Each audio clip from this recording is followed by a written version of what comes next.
7月27，全国都要降做2级的警戒，出外行带民众一定会变真济，传统市场就搁较免讲啊。若是屏东有一寡市场，就按监视甲广播的系统，里长会当透过手机随时知影情形。若是伤过侪人，嘛会当随广播提醒，叫民众都爱注意。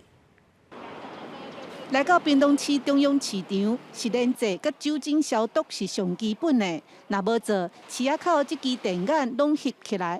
里长提出手机电眼的画面，唔但看会到，阁会当马上公布。编号里长办公室公告，编号里长办公室公告，高市长，咱的防控长，嘛是公告，来做一个环境消毒。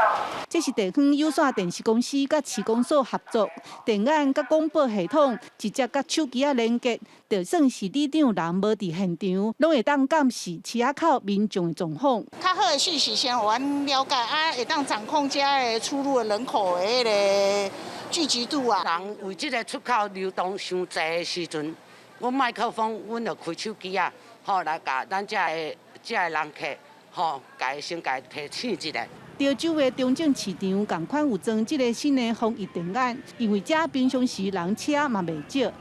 咱来在车仔都在，爱保持安全距离，爱把注意做好。